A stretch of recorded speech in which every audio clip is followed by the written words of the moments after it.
मैं यहाँ पर लगभग 13.5 करोड़ से 14 करोड़ के बीच के विकास कार्य पूर्ण करवा चुका हूँ। लगभग 7 करोड़ के विकास कार्य यहाँ पर अभी प्रगति पर है। सेंटर को वहाँ से मंजूरी दिलवाई और आज कम्युनिटी सेंटर बना हुआ है, जो कि अगले 6 महीने में आपको चमचमाता हुआ एक नया यहाँ पे कम्युनिटी सेंटर देखने को मिलेगा। हमने सरकार से पत्राचार के माध्यम से ये कोशिश कर रहे हैं कि यहाँ पर पुलिसकर्मियों की संख्या भी ज़्यादा से ज़्यादा हो, ताकि इस जनसंख्या को कंट्रोल किया जा सके। एकमात्र सरकारी हॉस्पिटल है, वहाँ पर पीने का पानी जो कि मूलभूत सुविधाएं हैं वो हम सभी को पहुँचा सकें।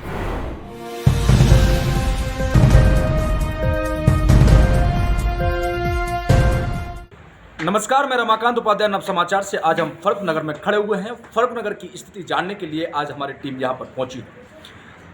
अगर देखा जाए तो मिलेनियम सिटी गुरुग्राम के पास ही जुड़ा हुआ ये एक शहर है, जिसे नगर पालिका में तब्दील कर दिया गया। यहाँ पर जो कमिटमेंट यहाँ की जनता से चुनावी के दौरान किए जाते हैं, उस पर यहाँ के नेतागण कितने खड़े उतर पाए, इस बात को भी जानने के लिए आज हम पहुँचे हैं। यहाँ पर डेवलपमेंट की अगर बात की जाए तो दिन प्रतिदिन डेवलपमेंट बढ़ता जा रहा है। यहाँ की आबादी की बात की जाए तो आबादी भी बढ़ रही है।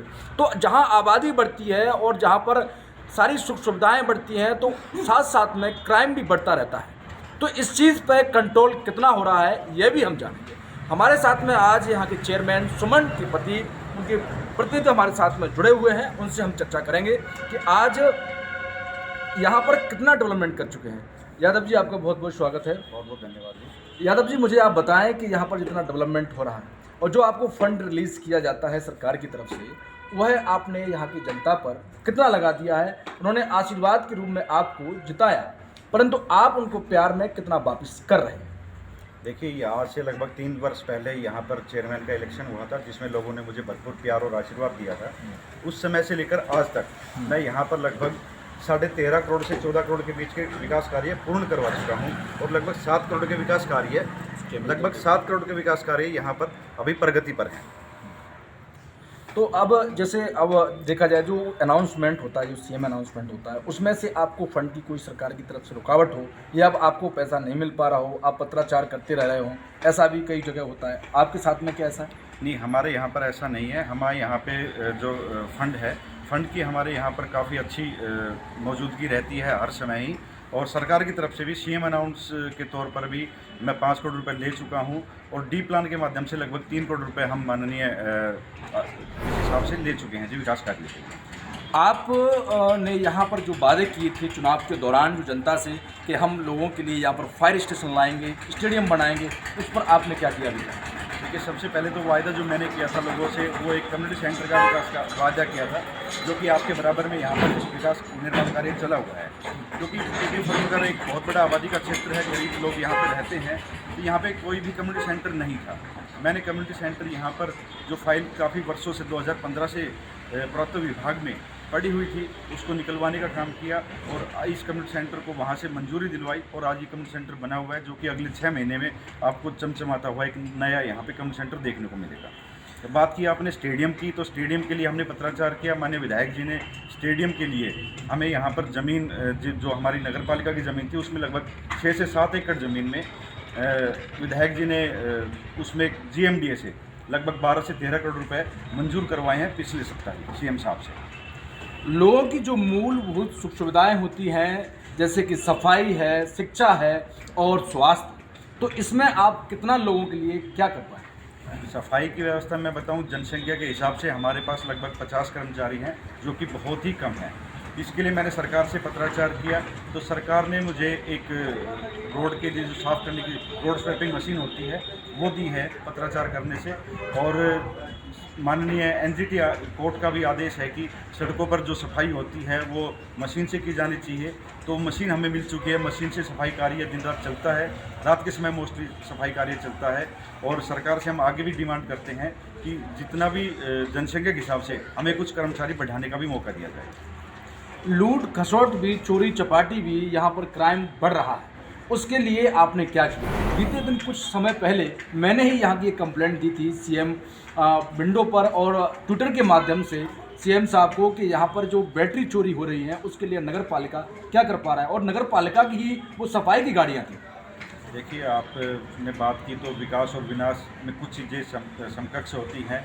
जब जनसंख्या बढ़ती है तो उसमें कुछ चोरी की घटनाएं भी बढ़ती हैं। और बात रही नगर पालिका के ठेकेदारों की, जो गाड़ियों की बैटरियाँ चोरी हुई थी, तो उसके लिए तुरंत हमने SHO साहब को बुलाया। मौके पे उन्होंने दौरा किया और तुरंत चोरों को पकड़ने के लिए टीम गठित करके बाकी आगे के दिशा निर्देश दिए थे।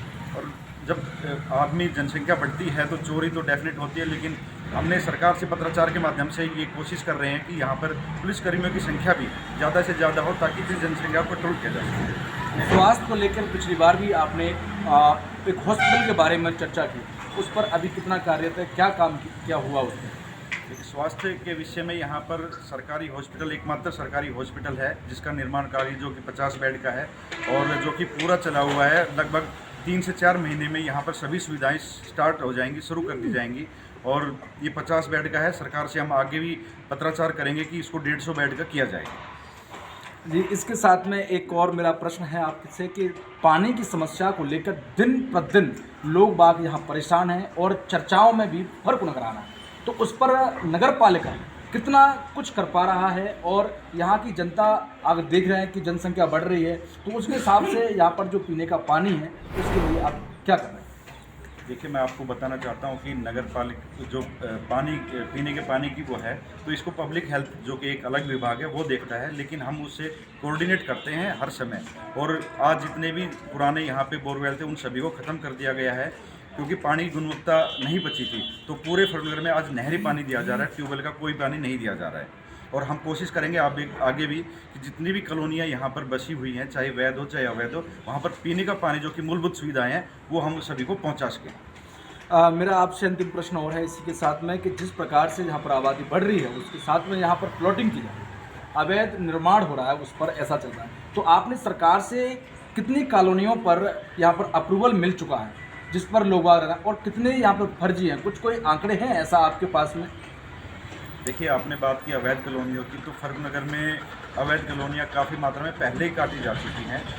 लेकिन अब हमने जो कॉलोनियाँ 50% यानी कि 50% तक जो कॉलोनियाँ भर चुकी हैं, उनको सरकार को पत्र लिख के सरकार से अपील की है कि इन कॉलोनियों को अप्रूव किया जाए, जिनमें से 2 कॉलोनियाँ अप्रूव होकर आ चुकी हैं। बाकी और कॉलोनियों की भी बहुत जल्दी, शायद हमें उम्मीद है कि जल्दी ही अप्रूव होकर आ जाएंगे, ताकि उनमें बाकी सुविधाएँ दी जा सकें।